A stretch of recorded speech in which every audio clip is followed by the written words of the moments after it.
I guess I'll top up my coffee here.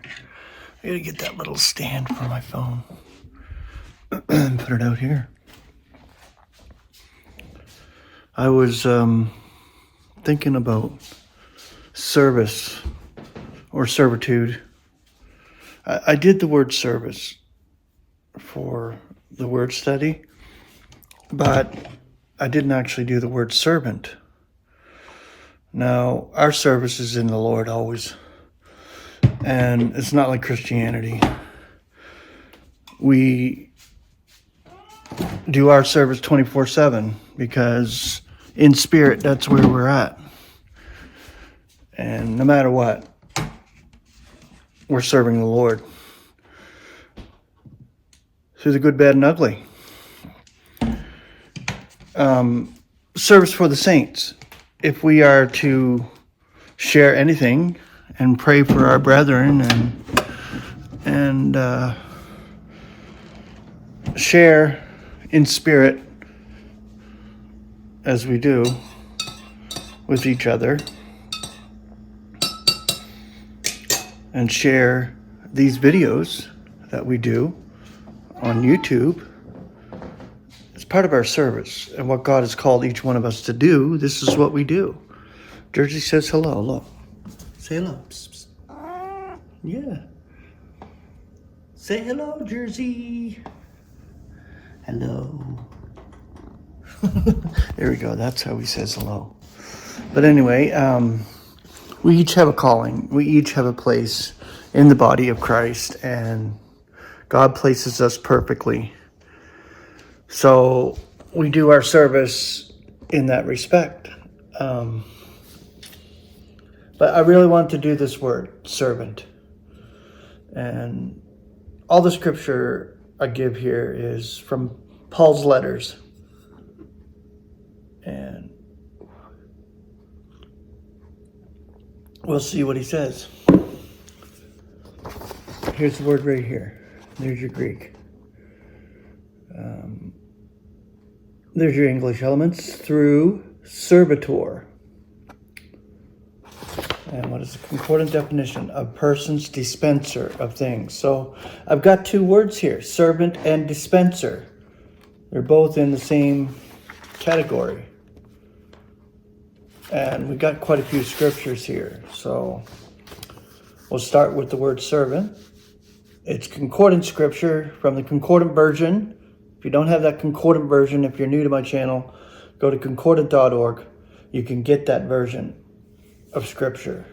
And it's from Greek to English. It's the most concise one out there for a translation. Romans 15:8. For I am saying that Christ has become the servant of the circumcision for the sake of the truth of God, to confirm the patriarchal promises. Romans 13:4. For it is God's servant for your good. Now, if you should be doing evil, fear, for not feignantly is it wearing a sword. For it is God's servant, an avenger for indignation to him who is committing evil. Romans 16:1. Now I am commending to you Phoebe, our sister, being a servant also of the ecclesia in Cenchrea. 1 Corinthians 3:5. What then is Apollos? Now what is Paul? Servants are they, through whom you believe, and as the Lord gives to each. 2 Corinthians 6:4. But in everything we are commending ourselves as servants of God, in much endurance, in afflictions, in necessities, in distresses. Philippians 1:1. Paul and Timothy, slaves of Christ Jesus, to all the saints in Christ Jesus who are in Philippi, together with the supervisors and servants. 2 Corinthians 11:15. Now it is no great thing then if his servants also are being transfigured as dispensers of righteousness, whose consummation shall be according to their acts. So this speaks of Satan and his minions who serve Satan. Talks of Christianity. They're transfigured as dispensers of righteousness. What do you see in the pulpits today in Christianity? They spew it out. Ephesians 6:21. Now that you also may be acquainted with my affairs and with engaging me. And what is engaging me? All will be made known to you by Tychicus, the beloved brother and faithful servant in the Lord. Colossians 4:7. All my affairs shall be made known to you by Tychicus, a beloved brother, a faithful servant, and fellow slave in the Lord. 1 Thessalonians 3:2. And we send Timothy, our brother, and God's servant in the Evangel of Christ, to establish and to console you for the sake of your faith. 1 Timothy 3:8. Servants similarly are to be grave, not double-tongued, not addicted to too much wine, not avaricious. I think that's how you say that word. 1 Timothy 3:12. Let servants be the husbands of one wife, controlling children and their own households ideally. 1 Timothy 4:6. By suggesting these things to the brethren, you should be an ideal servant of Christ Jesus, fostering with the words of faith and of the ideal teaching which you have fully followed.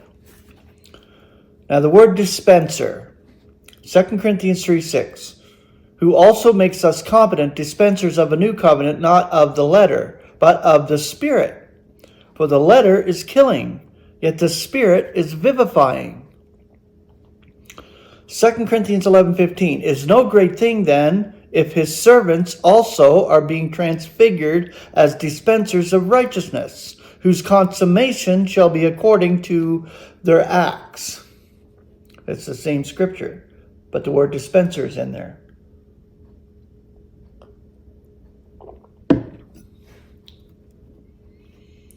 Galatians 2:17, now if while seeking to be justified in Christ, we ourselves also were found sinners, is Christ consequently a dispenser of sin? May it not be coming to that.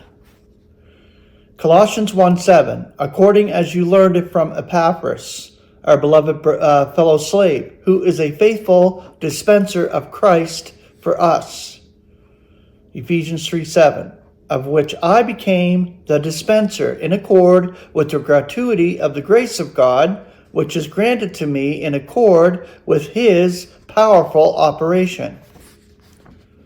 Colossians 1:23, since surely you are persisting in the faith, grounded and settled and not being removed from the expectation of the Evangel which you hear, which is being heralded in the entire creation, which is under heaven, of which I, Paul, became the dispenser.